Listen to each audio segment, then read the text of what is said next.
everybody. We're so excited today to be here at the Hallmarkies podcast, and this is our third episode of our new Top 5 show where we talk about all different kinds of films, not just Hallmark films, but we pick a topic and we bring in some fun guests, and we talk about 5 films that fit that topic. And it's been really fun so far. We have done sports, and we did movies to watch on Valentine's Day, and that was really fun. And I'm so excited today because we are, in honor of What Calls the Heart, we are talking about what I call period piece movies. So the rule for this podcast is that you had to pick any film that was 1950, set in 1950 or before. So that was what we decided, and it's going to be really fun to talk about. And I have special guests today. I have 2 sisters that are known on Twitter as the Sanderson sisters, and it's Ginny and Laura are here, and this is going to be so much fun. Thanks so much, ladies, for joining me. No, thanks so much for having us. Yeah, so tell us a little bit about yourself. You want to go, Jen?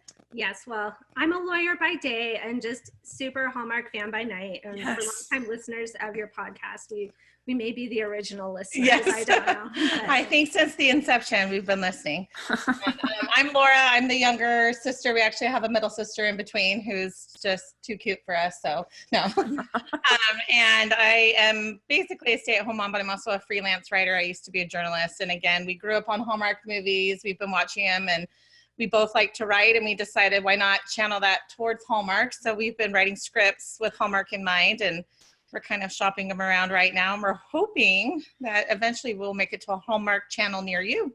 Oh my gosh, that's so cool. How fun. Super fun. Wish that my sisters liked Hallmark. Oh my gosh. You can just be honorary sister. You really can. Yes. How good. Yes. Well, that's really cool. So where are you guys from? we're in Portland, Oregon right now. Oh, great. My brother and his family live in Portland. Awesome. Yeah, I haven't actually been there, but I want to go eventually and see it. But yeah, my brother is like the classic Portlandite guy. Uh-huh. He's got the long beard and the Yes. Portland stereotypes are true, but it's so beautiful, and it's a really fun place to live. We've enjoyed it. So I moved up here first, and I managed to convince like most of the family to follow. Oh, So we grew up in Phoenix, though very different, but we were ready to go for a different climate. Yeah. So you got tired of all that sun. Yes. And wanted some rain all the time. Don't mind it. Yeah. Very cool. Yeah. So did you guys grew up watching Hallmark? Yes, like clear, because we're old. So clear back in the day when there wasn't even a Hallmark channel and you just had to wait for those like few gems of Hallmark Hall and Fame productions on the major networks. Yeah. And then we've gotten into all of the current ones, and I don't think we've missed one in a couple of years. And we've even dissected them down to a spreadsheet where we chart every act and what happens. Oh my gosh. So we haven't done that for all of them. No, not all of them. It takes the fun out if you do it to too many. Wow, that's really cool. Do you have a favorite? Oh, a favorite. We're going to talk about one of our favorites. We are going to talk about one of our older favorites of current ones. I mean, you really can't beat some of the 9 Lives of Christmas, Window Wonderland. I mean, there's some classics, right? I'm trying to think of a recent one that I really enjoyed. I'm really enjoying the new mysteries. We also love the Mystery Channel. So all of the new mysteries that have come out.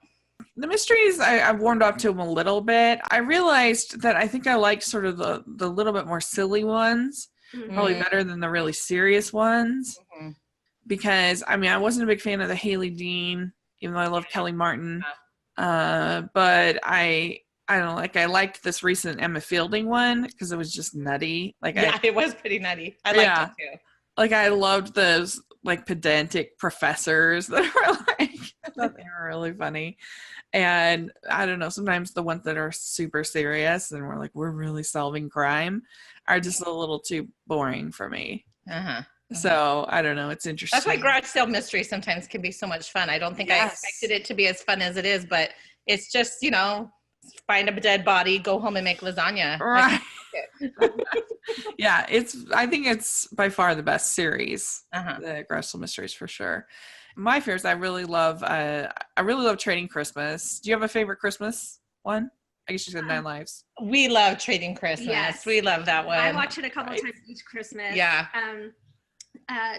This most recent Christmas, my favorite was Shoe Attic. That was top for me too. But I enjoyed a couple. I thought Road to Christmas was fun. Yeah.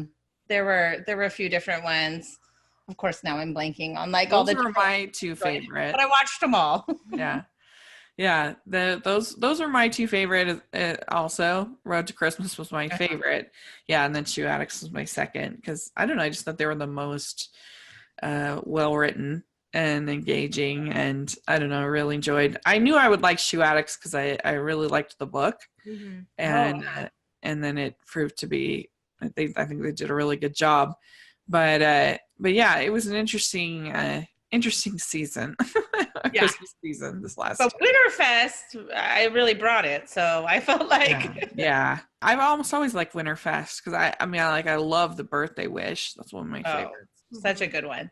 Oh, it's so good. And then One Winter Weekend and One Winter Proposal, amazing. Yes, so that one also has my husband's stamp of approval. Loves those. Oh, really? You like that? Oh, that's good. I'll watch this one again. Yeah.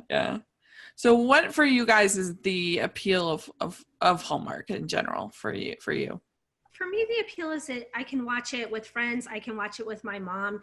You can watch it with any audience, and you're not really worried about, people being offended by the content, or even those who might have more of like a kind of a highbrow taste. I think they appreciate Hallmark. It's like comfort food television, it's something you can put on and within a few minutes you're in the story, even if you told yourself that you weren't going to be. And that's what I like about it. It's not something you have to think about too much when you're watching. It's something that really helps you relax and just like be in another person's world for 2 hours. Yeah. I really think cozy lifestyle is kind of something some of us pursue, maybe some more than others. And that's what it is. It's so cozy. Even when it's a mystery, even when it's, a holiday type thing, there's something about it that's just so enjoyable. Yeah. Yeah, I agree. I think they are just sweet, and you can watch them with their whole family, and people will call out the tropes and stuff. And I'm like, that's what makes it fun. Yeah. And it's not a bad thing. And then some of them don't do it well. Some of them lean on the trope too much, but I don't know, like it's nice sometimes too. It's cool to see something really, really original, but it's also really fun to watch something that takes a formula, but then does it really well and has good chemistry. And yeah. Yes. That's been our goal with writing, is we're really trying to go where we embrace the fun tropes, get rid of maybe some of the tired ones, and then also just kind of add a little bit of a fresh spin. We're not trying to reinvent the wheel. We really just want to give you the best of Hallmark. So we've tried hard to hit that sweet spot. Who would be in your Hallmark movie? Who would be your kind of dream cast? Oh boy. Well, we were talking about him working on something. I was like, this is a Paul Campbell. This was a Paul Campbell. Yeah. There's no way around it. It has a little bit of a goofy edge, and I'm like, he'd be good for that. I've really turned into a Candace Cameron Bure fan, because I wasn't one who really grew up loving Full House or something like that. And I just think that she has got both dramatic chops and comedic skills, and that's what sets her performance apart. And I believe her as a businesswoman who's trying to take over an Alaskan lodge, and I also believe her as a girl who works at a department store who's struggling to get her life together. Right. I love so many, and then we've seen some more leading ladies too in the last little bit, and I've seen a lot of ones that I thought, okay, I see where this is headed. I like it. I like Mark Lucas. I think he always makes a great leading man, right? I like that he's more of your brawny leading man, but there's all kinds of, great leads on Hallmark. Well, when we see your CCB Paul Campbell movie, really exciting. Yes. If you're listening, call me. Yeah, that's right. Well, this is really cool. So, yes, do you guys watch When Calls the Heart? I do. I've watched some, but she's made it all the way through. I haven't quite caught up. It's something my mom's really into it, and so we tried to get together and watch it. We only made it halfway through last week's episode though, so don't quiz me on that one. Oh, did you get interrupted? Yeah, it was Oscars night. There was a lot going on. Oh yeah. It was my finest hour of live tweeting that I've ever done. My finest hours, I should say.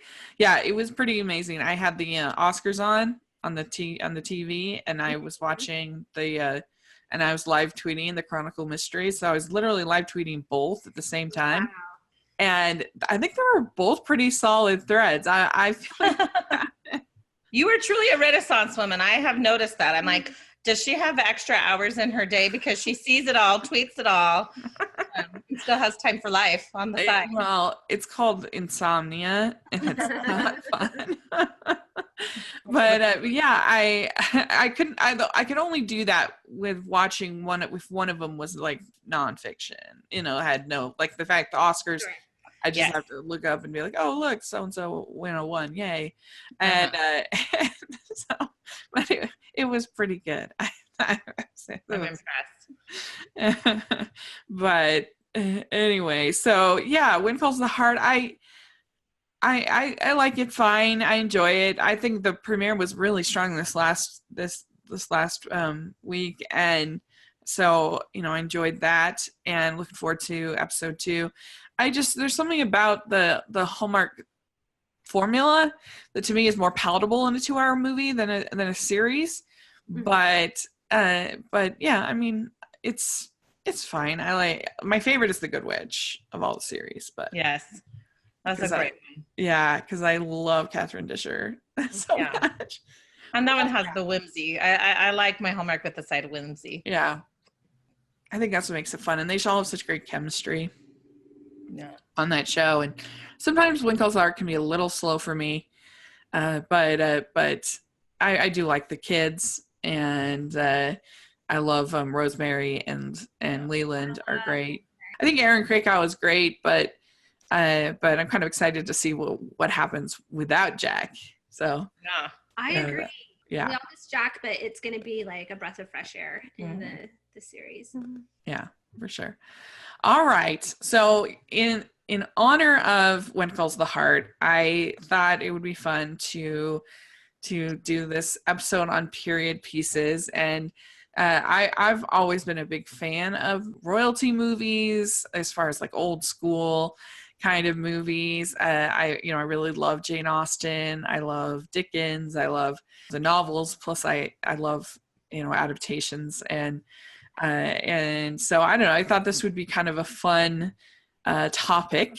And did you guys have any kind of surprises or anything? How do you feel about your list, in your lists, I should say?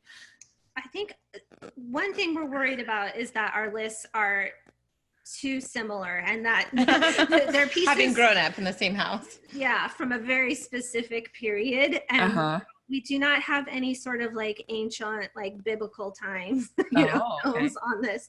It's all pretty much 18th century and England. Yeah.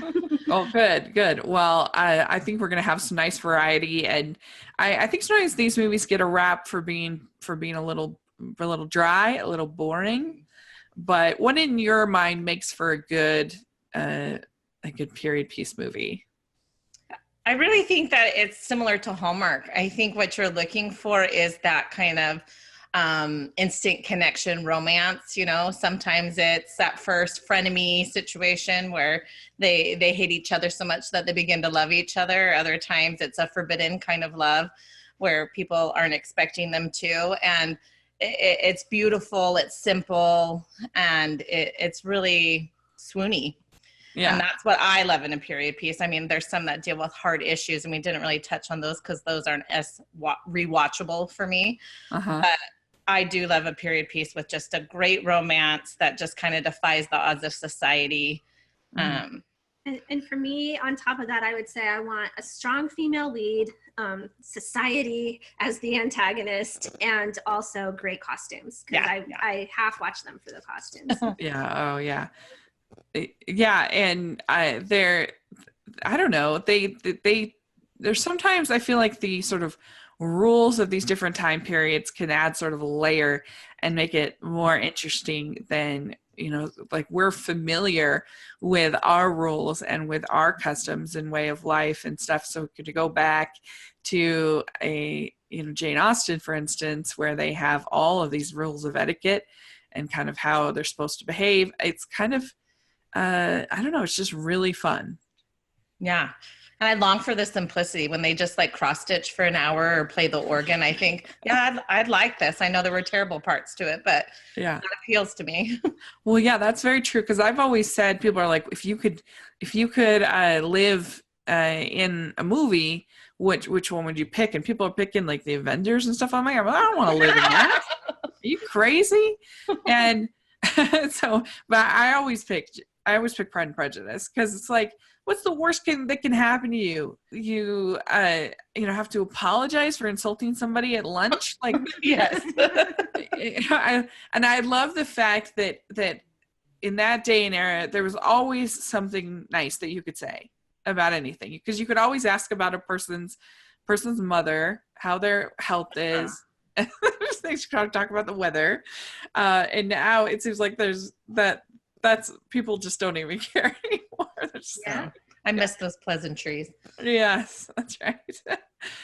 So very good. Well, I'm excited to see what you guys came up with. Well, so mine really aren't in like a 1 to 5 order. It's just 5 that I really like. And I had a ton on my honorable mentions list, because this is definitely one of my favorite genres, if you can call it that, of film. But I finally went for my number 5. I went with the movie Love and Friendship.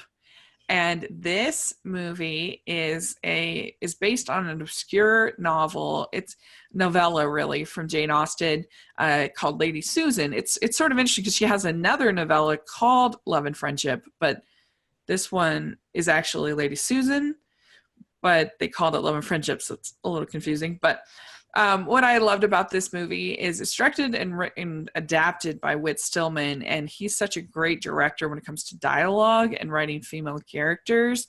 And I like the fact that Lady Susan, played by Kate Beckinsale, is kind of a jerk, kind of a terrible person when you break it down, but like nothing that she does is really hurting anybody that much, because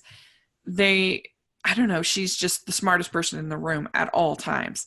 And I particularly loved any interactions with her and Chloe Sevigny, who plays this American friend of hers, and it was just hilarious. This movie is definitely, in my opinion, the funniest Jane Austen movie. And like, I just love the fact that Sevigny's husband is always telling her that she can't meet with Lady Susan anymore. It's just like, my husband says I can no longer be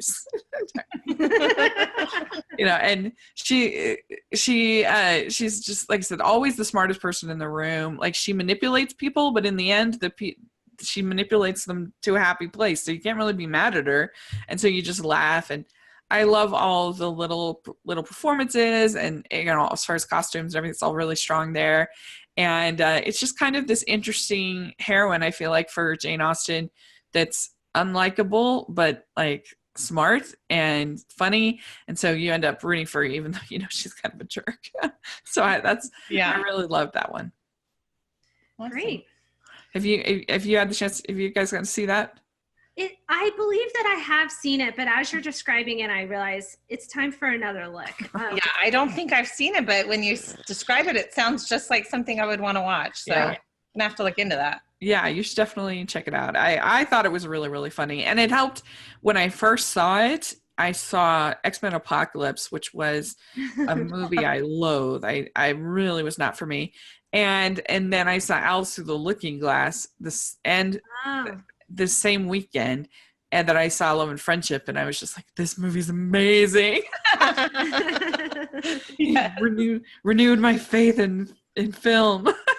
Take me away, movie. Yes, because I was not a big fan of either of those other two films, but I just really enjoyed it. I think it's really funny. So, uh, what about you, Ginny? What's your number five?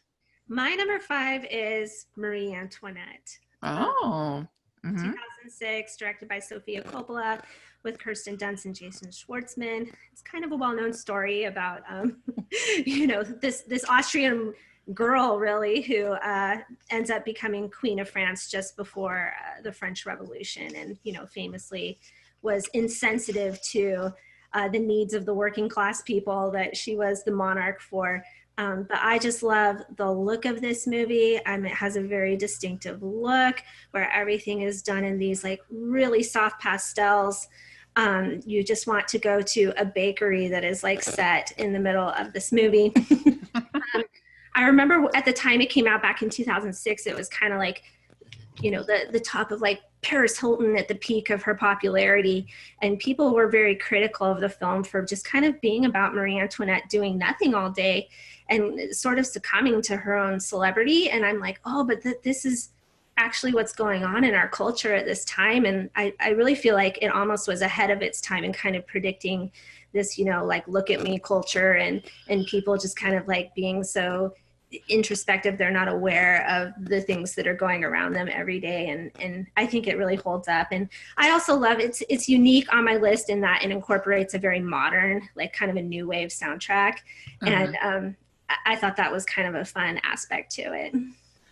That's really cool. I actually have not seen this. I need to get with it because I've heard good things, and it looks very unique and a lot of fun. No, it is. Yeah, fun. I like it. And as long as you go into it realizing this is not going to be some deep historical lesson, but really just kind of a look at who Marie might have been, it's really fun. Yeah. I kind of liked Mary, Queen of Scots this last year, kind of for that same, like it is not historically accurate at all. And at all, but I don't know. I just felt like the actresses were having enough fun, and it was kind of silly enough and enjoyable, and it was just an escapism kind of thing. Yeah, you will love that. It's right in the same line. Very cool. Good pick. Okay.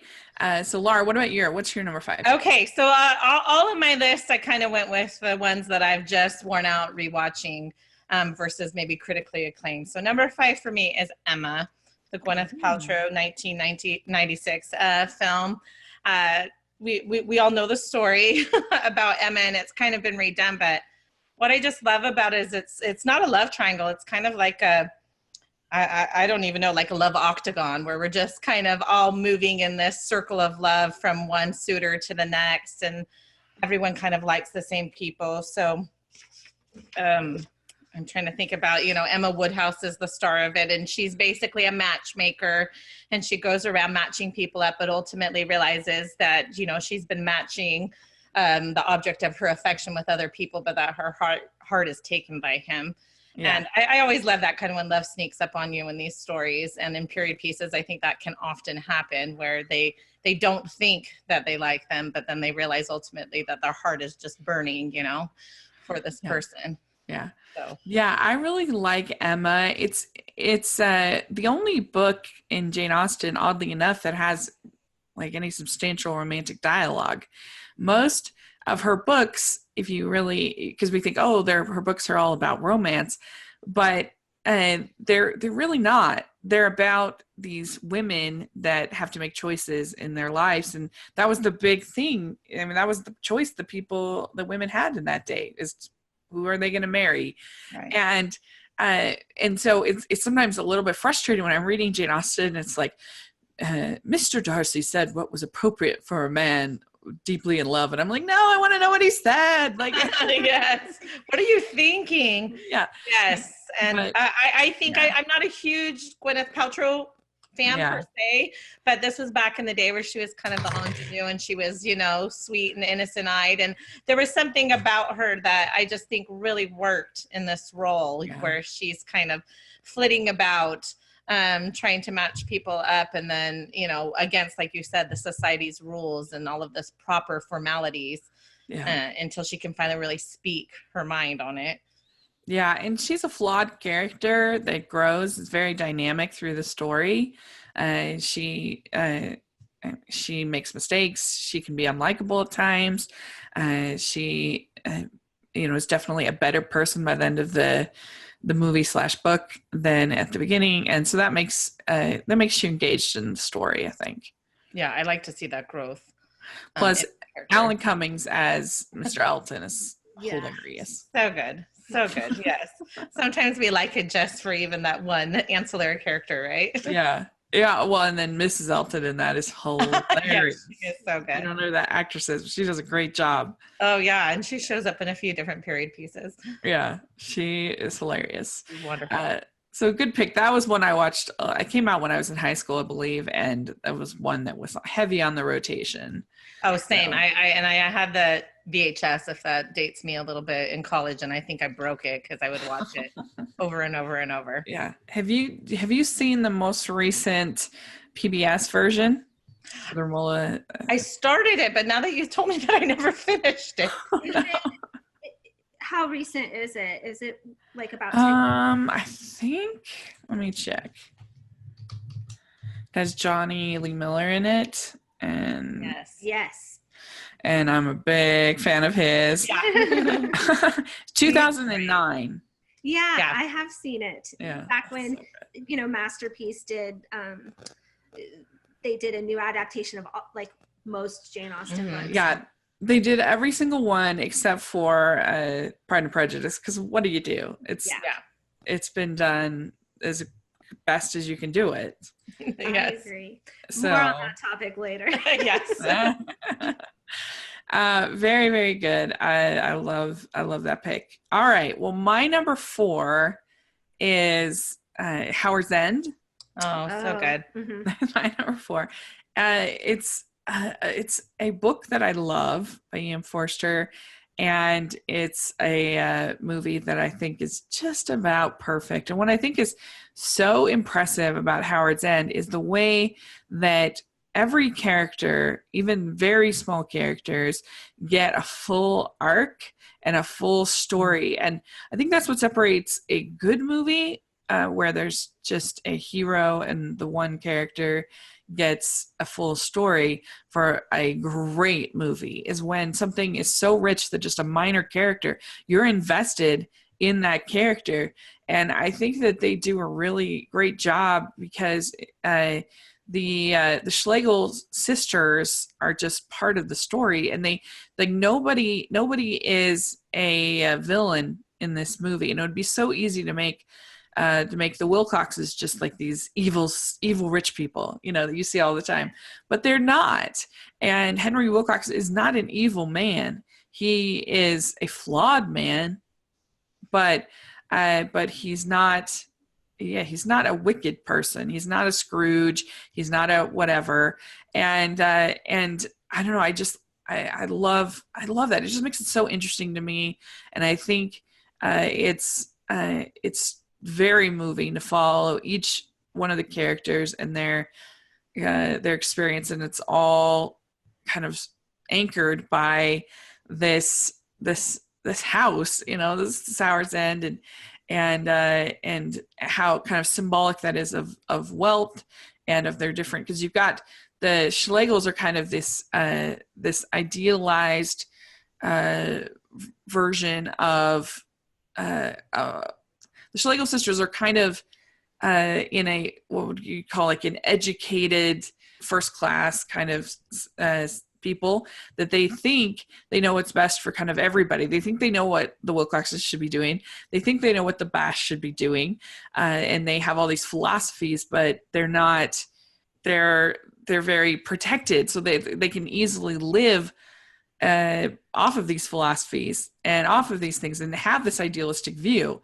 Because the Wilcoxes, they, as the elites, have to make choices they're accountable for, but then also the Bass, on the other hand, pay the price of those choices. And anyway, and I just love Emma Thompson, incredible, Helena Bonham Carter, Anthony Hopkins. He has a scene in the movie that makes me cry every time, and he's a character that should be very unlikable, but I'm invested.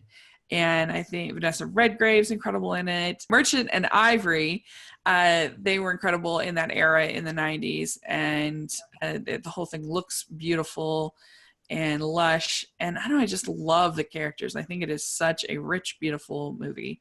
And so if you haven't seen it, definitely check it out. I think we've both seen it. Yeah, it was on our honorable mentions. I mean, it really deserved probably to be higher now that you're talking about it. It's a moving one. It really is. It's deeply moving. Yeah. It's just a great script, and it's probably because it's just a great book. I just love it. So Ginny, what is your next one? Next choice. So I'm going to admit that Laura and I have the same number 4. Yes. And Okay, good. We were originally going to do a single list, and then we couldn't decide who could have this one. Okay, good. Yes. We wanted to do one Hallmark movie. We were inspired by your recent Sarah Jane and Paul, or Sarah Jane and Paul. But that's the sequel, Sarah Jane. Podcast. And so it's an older Hallmark Hall of Fame. I don't think you've ever mentioned it, and my apologies if you have. It's The Magic of Ordinary Days from 2005. Yeah. With Carrie Russell and Skeet Ulrich and Mary Winningham. Yeah, I don't think we ever really have mentioned it. We certainly haven't reviewed it anyway, so it's a great choice. This is a family fave. We just love it. I mean, you would think the title right away, so you're like, Ordinary Days, no thanks, I live it every day. But that's what makes it so beautiful. It's all in the title. It's really slow moving, but there's something about that it just kind of builds this relationship. I don't know if you want to go into the plot a little, but it's set in kind of the World War II post-war area. It does have a subplot about some friends that Carrie Russell, who's the lead, makes, who are in a nearby internment camp. But it's a little different than the modern Hallmark movie, because it deals with an issue, which is that she is an unwed soon-to-be mother. She's pregnant, and her father, who is some sort of minister, essentially conspires with a minister in a small town to marry her off to this simple farmer, who agrees to it and agrees to raise the child as his own. And she's disappointed because she's been to college and she really envisioned this kind of cosmopolitan life for herself as an archaeologist. And literally they are on this farm, and unlike like the modern Hallmark movie where the farm is just gorgeous, this is a place that it looks kind of desolate, and and she just has to kind of adapt to the fact that this is her new life. And for a while she pines for her the father of her child, who never shows up. He's a great character that never shows up, so we can hate him unabated. And eventually falls in love with the farmer and realizes the beauty in this simple life. Yeah. I mean, we're suckers for arranged marriage. I know that if someone actually arranged my marriage, I may have a different opinion, but I mean, how can you not root for characters who are married from the get-go, Yeah. And we see this again, even sometimes in, modern films, this trope is kind of pulled out, whether it's I woke up in Vegas married, but it's kind of neat to see you start from that place and then kind of work backwards where, it's really building, and there's no reason you shouldn't be together. You're already married, but you're in separate bedrooms, or you're not sure how you feel about each other. And there's kind of loyalty and duty and just kind of a pure connection there. And it's really beautiful. And I have a couple of friends who've had arranged marriages in other cultures, and sometimes it really does work out beautifully. Yeah. Yeah. I mean, I'm 38 and single, so it doesn't sound as bad as now as it might have been. I am as well, and I agree, but only if it's Skeet Ulrich. Hey, I've been married for 15 years, and I'll tell you what, I kind of feel like an arranged marriage has just as good of a chance after you've been through it. You think at the end of the day, you're just waking up and making breakfast, right? So, but it's a really good one for people who haven't. I don't know what it is. It's kind of like watching paint dry a little bit, and yet you just feel super moved by it. Yeah. Yeah, it's such a great choice. I really wish that Hallmark would do another period piece as part of Hallmark Hall of Fame.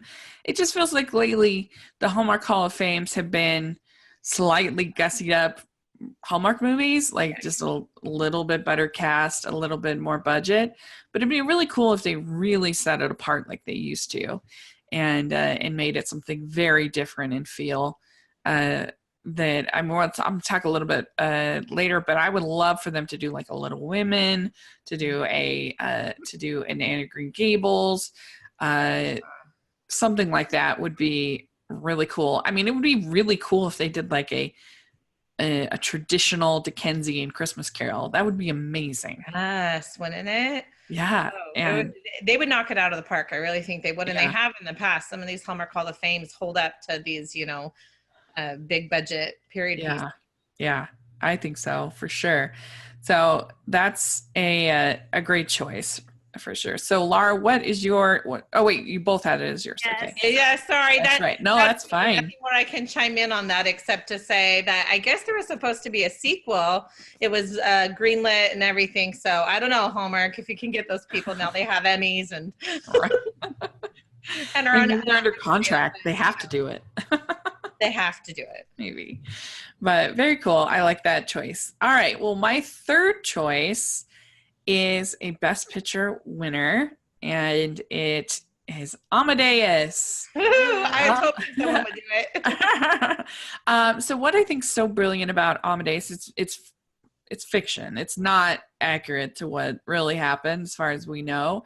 But what I think is so brilliant about it is that it's this conversation about the frustration of, you work so hard at something, and yet here's somebody who comes along who's just naturally just better than you, and it doesn't even matter. You could work, Salieri could work his whole life, and he did, and he would never be as good as Mozart. And Salieri he blames God on this. He says, how could you bestow these gifts upon a buffoon? How could that be? And he lets this envy that he feels for Mozart just eat at him until he's basically ends up murdering him. And he justifies it as this revenge against God. And I think that's really interesting.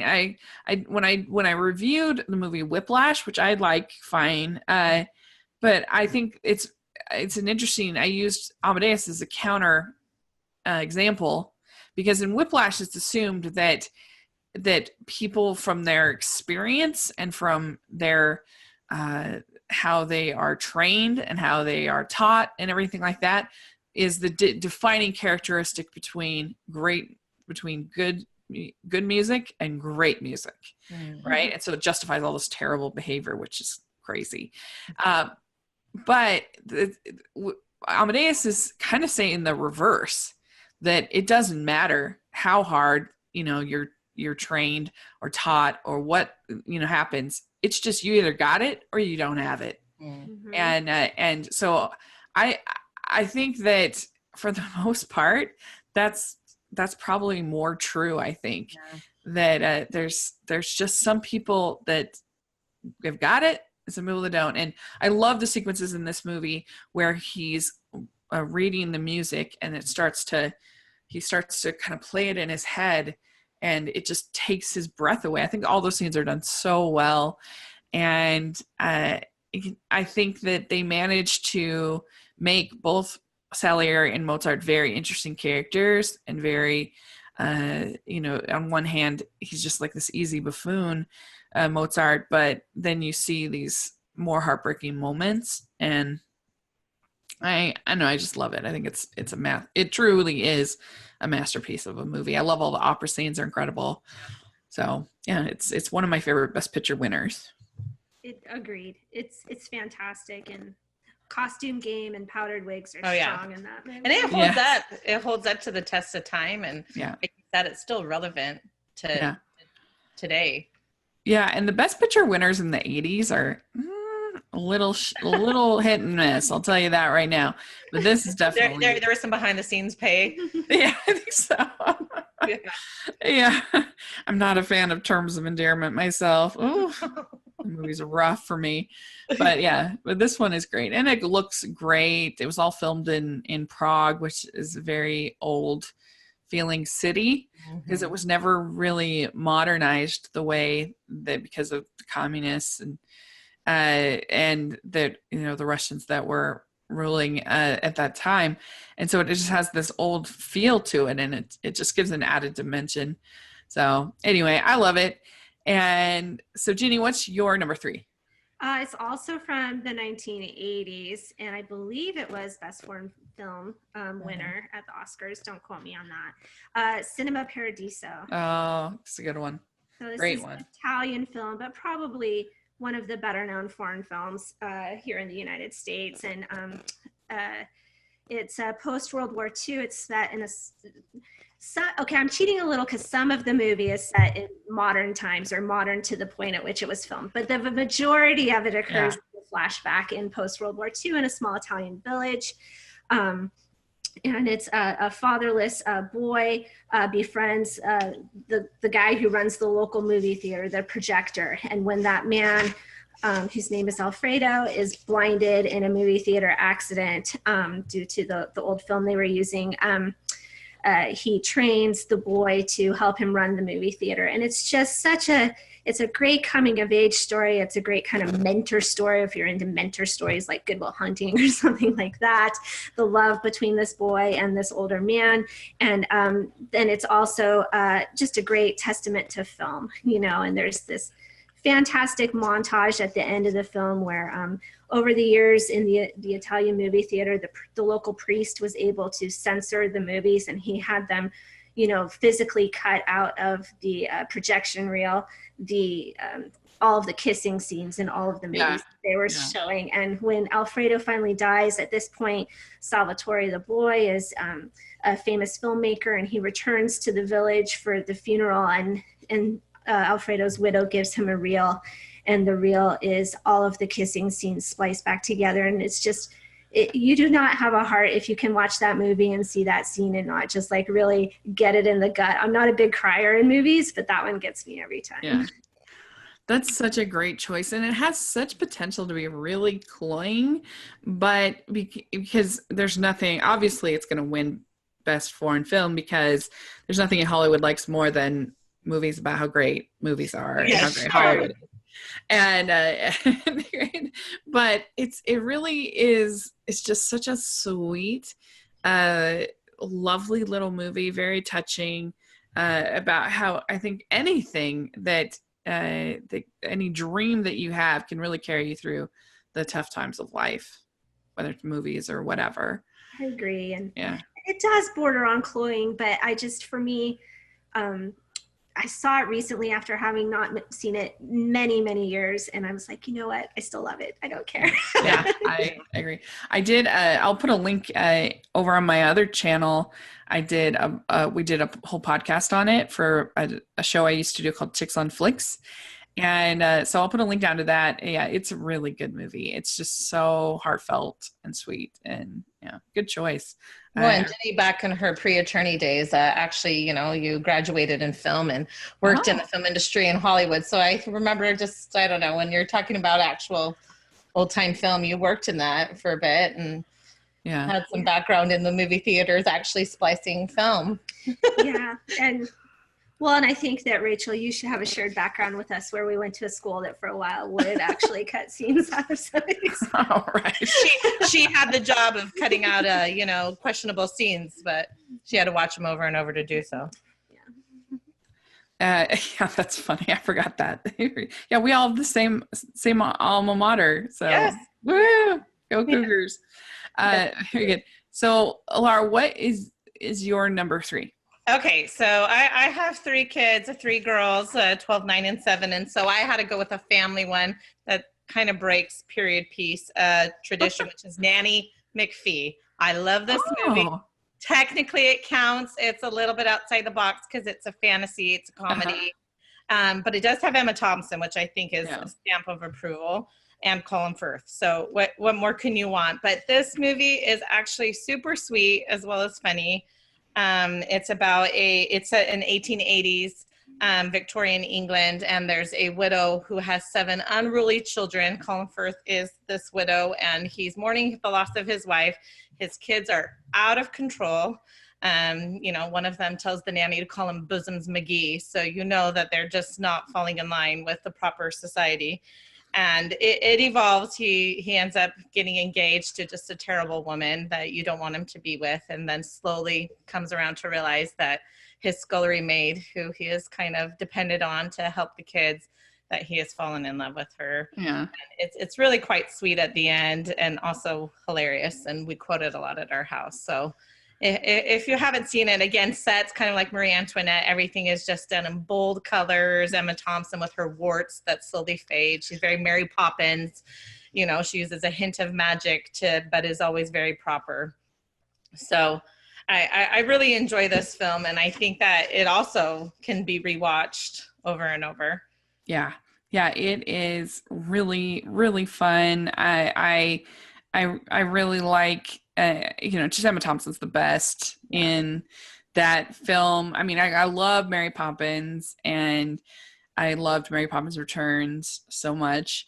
And so it's definitely a trope that just works for me. So I think it's a really interesting choice. I wouldn't have thought of that one, but yeah, it kind of came to me last minute where I was just thinking of what are the ones that I watch over, and I thought, you know what, I love it, and I'm going to put it in and come at me. So. Very good. All right, I love that. And and Colin Firth, so good in that. Very sweet. So yeah, he needs to pay more attention to people. It was Love Actually. He's just like completely clueless. He's made a career out of being clueless about love, but you know what? We love it. We like him fumbling through it. I mean, it's like Bridget Jones. He's like, get it together, man. Mm-hmm. But anyway, very good. All right. Well, my number 2 is another Best Picture winner. It's Lawrence of Arabia. All right. And Lawrence of Arabia, I'd heard so much about it, and I was like, oh, it's so long. What am I going to want to watch this movie? And then I watched it for an episode of this old show, Chicks on Flicks, that we did. And I was blown away. Not only is it, of course, the cinematography and the music and the acting, all incredible. It may be the best cinematography ever in the history of movies. It's certainly in the conversation for sure. But I actually think that Lawrence is a very, very engaging character. He is so, there's times when he's very infuriating. There's times when he's foppish and just kind of irritating.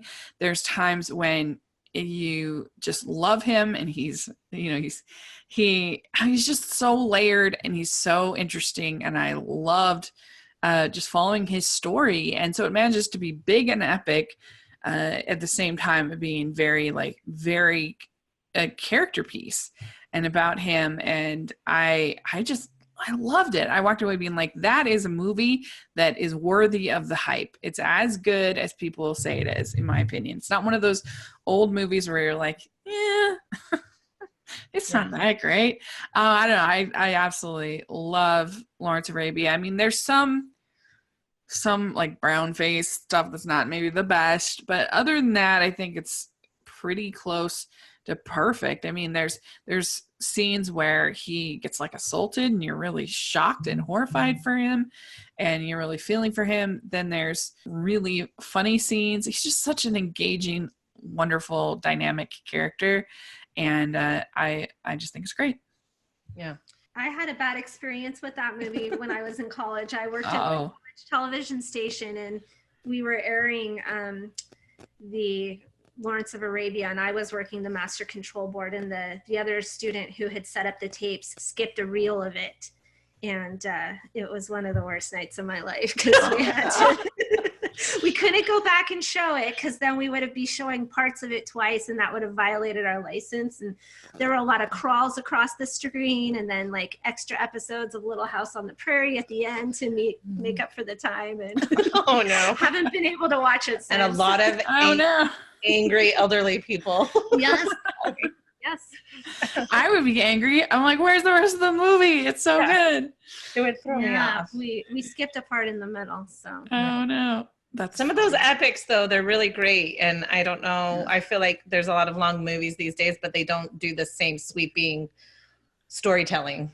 They get the epicness, but then they forget the characters. Yeah. To make the characters compelling. Yeah. Not character. Exactly. Yeah, for sure. So, All right, Ginny, what's your number 2? Oh, my number 2, I have another Merchant Ivory E.M. Forster adaptation. I'm sure you can guess what it is, which is 1985's Room with a View. Oh, so good.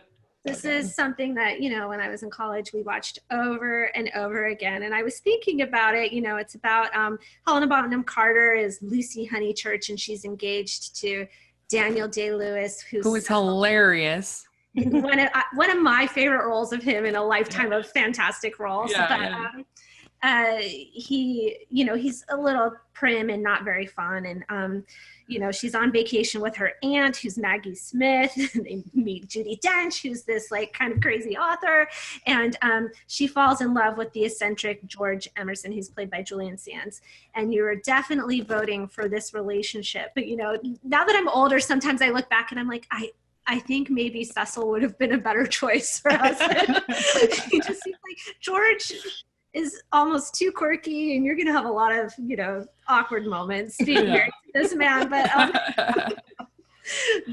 still, I just, I've seen it so many times that it's almost lost its effect. But, the first time I saw it, you just think it's the most romantic movie you've ever seen, because he just sees her across the field and runs and kisses her.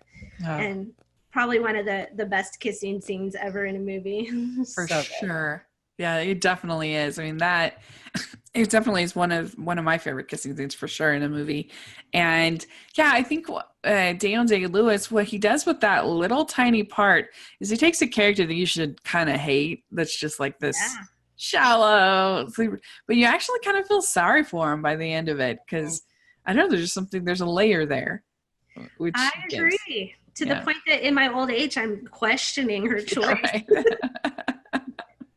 Yeah. Oh, that's a really good one. I'm glad that you picked it. It is technically rated R, but it's really stupid rated R. It's just for one scene, skinny dipping scene at the very beginning, which isn't even like, it's so stupid. It's so just fast forward that part and you're fine. I agree with that. I even forget it has that scene, because I think, just go past it. That's right. Very, very good pick. I love that. So Laura, what's your number 2? Okay. I may or may not be stealing your thunder here, but I'm going with Little Women. This is the 1994 version. Obviously been tons of Little Women done.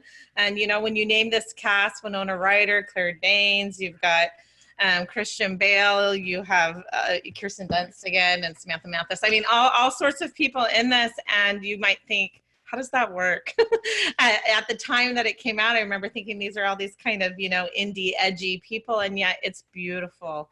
It's really well done, and we've watched it so many times, and as sisters, writers, this one really speaks to me. I just love the way they build the family dynamic, and the way that your affections shift over time, because of course you have Meg, Jo, Beth, and Amy, and Megan is so proper, but she falls in love. Jo thinks that she knows what she wants, but it changes over time as she matures, and it's just really beautiful to me. And so we all know the story of it, but what's ultimately the best message for me is just kind of enduring love and family. I love Little Women, and I think that is by far I know the one with Katharine Hepburn is really good too, but those two are definitely by far and away the best versions of Little Women. I love that 1994 version, and they do a really good job making you feel like, what is she doing? Why is she saying no to Laurie? Because it's Christian Bale, and it's just the way they do it is really good. I think the worst version, I really hated last year, there was a modernized version. Oh yeah. Where they made for me. Did you see it? I did. It was a miss for me. Yeah, huge miss. I just thought they made Jo into such a jerk. I mean, she's always a little bit, obviously independent, a little bit selfish, but it was the only time I've ever seen a version where I was like, yeah, you burn her book, because she's a jerk and she doesn't deserve it. Yeah. He's mean. And I didn't like it. And then also there was a bad version last year on PBS that was a traditional version. It had Angela Lansbury, who was amazing, but I found it a lot of their choices very weird, and I didn't really like it. So those kind of experiences make me feel like, wow, that movie, the 1994 version, is really good, because you've seen all these people try to do it and do it badly. And I love the music in it. I love all the costuming is great. All the performances are pretty much great. I'm not a huge fan of, I think it's Samantha Mathis is the older Amy. Yeah, I don't love the older Amy either. I don't know what it is about it, but it didn't quite nail the connection. She felt maybe not right for him. Yeah, chemistry wise. Yeah, but I love the ending. Where they're in the rain, and I've got such small hands. Not empty now. That's really great. They're not empty now. I know, and I quote this movie a lot, and I've introduced it to my own girls, and I think it really teaches lessons on heartbreak and growing up, and you can really feel that pain and think, what? And then you see how something better comes along, and that happens a lot in life and love. Yeah. But you really can get short-sighted in those younger years. So that part's beautiful to me. But yeah, there's a lot of things. And Beth, oh my dear Beth, and oh my gosh, why does everybody, want to leave? And she's so happy to stay. I think about that often. Yeah. Oh my gosh, Beth. Oh, I remember when I first read that, and I was just devastated. I was so sad. Oh, I know. But it's so good, and it just reminds you that everybody is fighting different battles, and everybody's valuable in a family, and it's great. Very good choice. All right. Well, my number one is very exciting. It's a little bit of a cheat because it's not technically a movie, but I think it feels cinematic. I think it's a movie. Is Anne of Green Gables, 1985. It was one of the first, and it was the first thing that Amber and I ever podcasted about, was getting ready for Anne with an E, which but yeah, I think that this is perfect. It's so great. The casting is so great. The way that they capture both the sort of tragedy of Anne and but then also the hopefulness that even in her darkest times she has this. She's creating window friends. She's making her imagination kind of safer from these hard experiences that she's had. And as she kind of learns to be sort of loved, and as Marilla also learns to be loved by Anne, and that's just such a sweet, lovely relationship, and their characters are very dynamic and they grow. And Matthew is just like the perfect person. He's so you can't not love Matthew. He's incredible. And I love all the casting in this. I love the music. I love I love Gilbert in this. He's amazing. We all do. Just the second one isn't as good. It doesn't hold up as well as this one, but I don't know. I just love it. So it's my number one. That's a great one. I think to, our generation, at least, that is Anne of Green Gables. Oh, yeah. Like I saw it and then I read the books. Oh, yeah. And I read all the Anne of Green Gables books, and man, I was an Anne. I lived in my imaginary world and had my own rules and my own drama in my head. And it was so fun to read about someone who took life that way. Yeah. I really felt understood as a wacky 6-year-old. That's such a great pick. Yeah. Well, all right, Ginny, what's your number one? It's very exciting. I'm not going to go too into it. You've already had a whole podcast on this, but I just have to go with the 2005 Pride and Prejudice, the Keira Knightley version, directed by Joe Wright. I want to be clear that I love the Colin Firth, Mr. Darcy. And it took me a long time. I went to this back in 2005 with low expectations. But it has become my favorite version, and I stand by that. I love the look of it. I love how their house is kind of dirty. The Bennett's house is kind of dirty and chaotic. Just the way that it would be. And I just really like it. And I also like Jo Malone's my favorite Lydia, which is one of my favorite characters in the book. Yeah. Oh, interesting. Favorite, huh? Yeah. She's really good. They're all really good. It's a really interesting version because they kind of, as opposed to being sort of stuck up and pretentious, they play Darcy as being just kind of shy. He's just sort of quiet and I think awkward. It's such an iconic performance by Colin Firth that Matthew McFadden probably just had to find something different while still being true to the source material, and he did a great job. I really like him as an actor, but I agree, it's a little bit of a different interpretation of Darcy, where I do think he's shy and awkward, but I think that we're supposed to believe that Elizabeth and the rest of the world that they live in really takes this as being arrogant instead. Right. Yeah.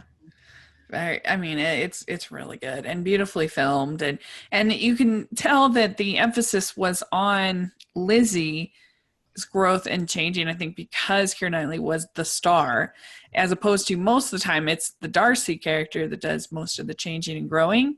But they took a different approach, and I appreciate that. I really like it. So very good choice. All right, Laura, what is your number? Final one. As you can tell, I like Emma Thompson. I went with Sense and Sensibility. Oh, yeah. This is one that I can watch over and over. 1995. It's got Emma Thompson and Kate Winslet, who I don't necessarily love Kate Winslet in this, but that's what works for me because she's like both unlikable and likable. And at the end of the day, it reminds you again of this whole sisterhood family relationship. There's these three sisters, and Emma Thompson is, kind of the spinster, and you just root for all of them in different ways. You see the different place they're at in their life. Hugh Grant is in this. And of course, Emma Thompson's character, Eleanor, just doesn't think it's possible to be with him. Ultimately, things change, but the yearning, you can feel it through the screen. And why do we like Hugh Grant? I don't know. Every character he plays, there's this standoffishness to him, but somehow you just root for Hugh in these movies. And when they come together, and it's really nice. And of course, the story, Kate Winslet's character, falls in love with Willoughby, and really is convinced that she loves this dashing young man. And he turns out to not necessarily betray her, but she thinks they're going to get together and that she'll be proposed to. And he ends up having gotten someone pregnant and has to scandalous, breaks her heart more than anything. And then she turns around her affections. Alan Rickman, so good in this, as Colonel Brandon, and she ultimately realizes that he is someone who will be there for her and who loves her. And again, a different kind of love. There's the hot, lusty love, and then there's the stable, secure, enduring love, and that's what she ends up finding. And so it makes me swoon. Yeah, it's so good. I absolutely love it. It's got some weird casting, but it actually ends up, I think, working. Like, I would never have thought to cast Hugh Grant as this sort of awkward, shy, sort of pushover character. Like, he's typically your leading man, your, kind of, I don't know, just different than that. And so, but it works. It just works. And, I think Alan Rickman's kind of weird casting, but it works. It's great. It makes it memorable, I think. And I love the ending of that movie when she just starts to ugly cry. Oh, yes. Like, that's so good because I don't know. I think most directors wouldn't make that choice, and it just makes it feel very human. And she's bottling all this up, and all of a sudden like all those years of just kind of pushing it down, and now she's so relieved. I love that scene too. Yeah, so good. Well, very good. This has been a lot of fun. I think if you watched all of these movies, you'd have a pretty amazing time. Oh, yeah. It would be pretty good. I think these are good entry, too, for people who might be scared of period pieces. Yeah. All of these have storylines that are interesting, and you can be drawn in even if you're not a history buff. Yeah. Like costume. Oh, well, and quite a bit of variety. I mean, everything from Nanny McPhee to, Lawrence of Arabia. That's good. Yeah. So there's more variety than you think in this era. And so let's go over our list really quick. So for me, I have Love and Friendship at number 5. I have Howard's End at 4, Amadeus at 3, Lawrence of Arabia at 2, and Anne of Green Gables at number 1. So, Ginny, what's your list? I have Marie Antoinette at 5, The Magic of Ordinary Days at number 4, Cinema Paradiso at number 3, Room with a View at number 2, and Pride and Prejudice at number 1. Great list. All right. I've got number 5, Emma, and number 4 also I have The Magic of Ordinary Days, 3, Nanny McPhee, 2, Little Women, and number 1, Sense and Sensibility. Very great. Well, thank you guys so much for coming on. I really appreciate it. This was a lot of fun. No, this is great to share Hallmark and period pieces in common. It's a rare find, I think. Yeah. You're in spirits now. We'll definitely have you back on again. This was really fun. And where can people find you on social media and all that fun stuff? We're on Twitter at Sander Sisters. And you can pretty much just wait to find us on a television near you. So yeah. Get these scripts, Hallmark. Right. Yes. You know who you are who are reading them. Very good. So you can find me at Rachel's Reviews on iTunes and on YouTube, all of our social media. Really appreciate you checking that out. And make sure you're following the podcast, Hallmarkies Pod, all over the place. And if you're listening on iTunes, if you can give us your ratings and reviews, we really appreciate it. And if you're listening on or watching on YouTube, just give us a thumbs up and a subscription. We really appreciate that as well. And if you have any ideas for what you would like our next top 5 for April to be, please let us know. We would love to hear your suggestions. So thanks so much, you guys, and we'll talk again soon. Thank Bye. you. Bye.